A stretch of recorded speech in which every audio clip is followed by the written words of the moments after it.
Mmm. Delicious Vinicius. No Mbappe, he gets 2 goals.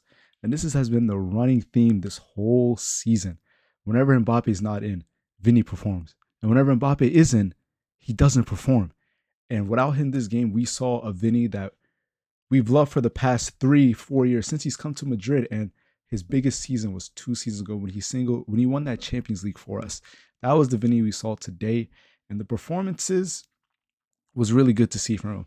But let's get into the first half. The first half was honestly was woeful. It was terrible. Just the diamond formation that we came out today with Brahim Diaz, Vini, Bellingham in the 10, Pitark, Valverde, and Valverde, and Chouameni in the midfield. It was so lopsided. We didn't really create much, and there really isn't really talk much about the first half. It wasn't a very great half whatsoever. And then Mendy, it's unfortunate that he picked up an injury early on. Within 10 minutes, you can see he's chasing down for a ball.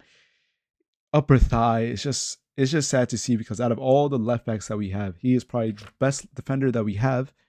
But he's not that great attacking wise, but he's secure on the field. We're secure like ADT with him there. But yeah, let's get into Gil Manzano. Gil Manzano, a referee that wasn't already favored by the Espanyol fans for what he did to them 2 seasons ago, where a goal that he disallowed ended up relegating them, and which should have been relegated whatsoever. And today, we always talk about the Premier League referees, Serie A referees, but today, Gil Manzano, he was trying to be the main character, the superstar of the league, and it was just a woeful performance from both sides of the field. Within, I want to say, a span of 15 minutes, the brother dishes out 2 yellow cards. One for Vini for pulling the guy's shirt. Okay, I hear it. Brahim Diaz stamping on the player's toe after a late challenge. That's fine. But then, Omar Al Haddadi, he goes for a challenge on Vini from behind the back, and yeah, he gives him a direct red card. I'm thinking to myself, yeah, he's smoking. There's no way this is a red card. And then, of how quick that the VAR team signaled him to go back and check it, it wasn't even supposed to be a card in the first place. So he gave Omar a yellow card. And then even more into the game, some of the challenges, some of the calls that he wasn't calling. It was just honestly low light performance from him. He needs to be questioned because, I need to know if La Liga is giving incentives for every yellow card, every red card. He's getting 10K a yellow card, 50K a red card. Because if he did, he earned himself 100,000 today. And it was just a woeful performance from Gil Manzano altogether. And ooh, once the second half started, and it was still lackadaisical, players weren't really pressing, but up until a very decisive substitution, bringing on Gonzalo Garcia for Brahim Diaz, taking off Pitark for Mastantuano, we ended up changing the system, having Gonzalo, as the focal point. Vini, he can still come outside, still has the freedom to do what he like. Mastantuano on the right side, spreading the touchline, getting us out wide, and Bellingham being able to be in the middle. And once we saw that combination of players, the formation of players change, we honestly played a much better game. And, Vini as a whole, he loves to play with strikers that are in the box that he can use as a focal point, 1-2, and as a reference point. And the first goal today that came from Vini was Gonzalo Garcia being a natural number 9, being in the position that he's supposed to be. If Vini plays a simple 1-2 with Gonzalo Garcia, finds himself in the box, shimmies past 2 defenders, and just slots it near post home. And this is what Vini thrives on. He thrives off a striker that plays off with him, and just the connection that they have. It was beautiful to see, and we've just been wanting more of this. And the second goal that Vini had today, almost reminiscent of the same one that Gonzalo Garcia had. He passes the ball into Bellingham's path. Bellingham, first time flick around the corner, and Vini gets to it. Same position, but this time, instead of getting past his man, he shoots it first time and roofs it into the net. Dimitrovic, he was actually close to saving it. He did get a palm onto it, but just the sheer power and backspin it had, he ended up pushing it further into the corner. And, this is the Vini that I like to see. This is delicious Vinicius. Baila Vini. The one that we've been loving this whole season. The one that I fell in love with many years ago when he signed for us. And yeah, he was frustrating because, he was a young guy. He wasn't able to finish, but you knew he will get past this man. he would work hard for his team, and he would just keep on running endlessly. And with the makeup of players that we did have today, the pressing, I loved it. Playing for each other. And I was thinking to myself, with the substitutions, how come Gonzalo Garcia? How come he didn't? How come he didn't potentially start the game using him as a focal point? And I think this is what we need for the next up and coming games. And within the first half, the amount of time Trent has played the ball in the air, but no one is really there.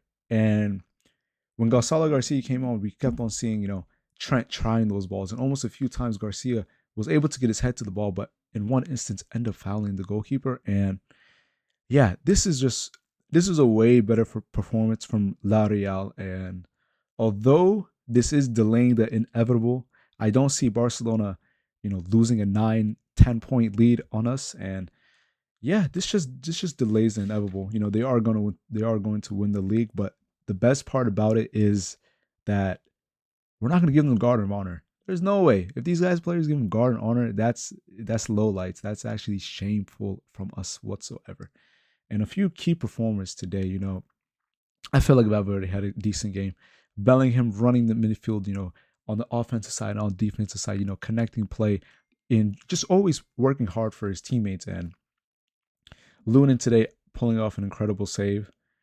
Masantuano today, he was unlucky. He could have pulled away with an assist and a goal. And it's been a tough season for the youngster, 18. He did play so many minutes under Xabi Alonso, but once Arbeloa came on, we saw his minutes dwindle, and rightfully so. He wasn't playing as we thought, and yes, he is a young player. Give him time, give him running game to perform, and he'll show himself. But he was unlucky.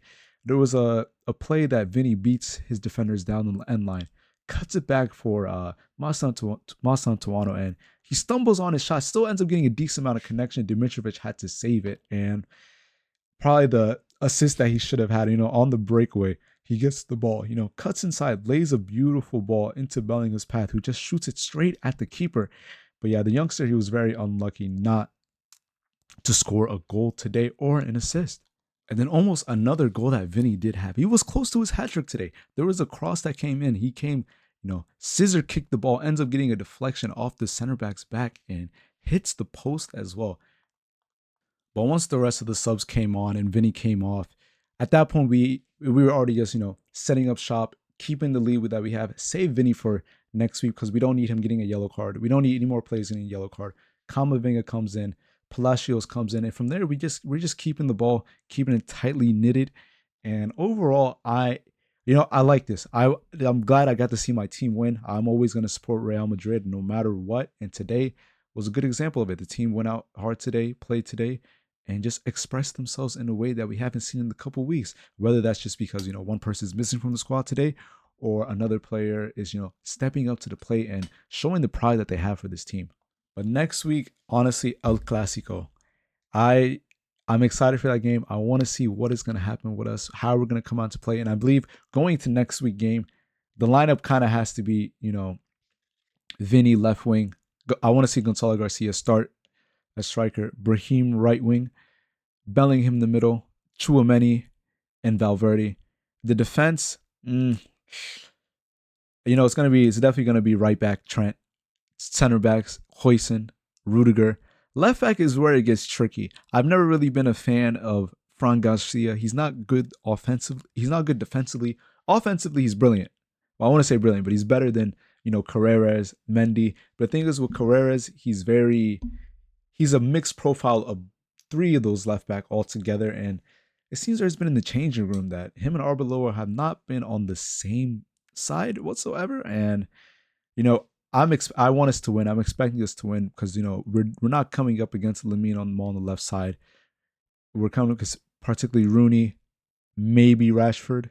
And if claims are true, I didn't watch Barcelona's game a couple days back. So I did see that Rafinha is back in the lineup, and whether he plays or not, he's played very brilliant matches against Madrid, notably when we lost to them 4-0, which was pretty bad. But yeah, all in all, I'm ready for the game that's going to be happening next week. And if you guys like what you hear, and please leave a like, subscribe, and yeah, check out my other videos on, Instagram, TikTok, MohamedBinsports.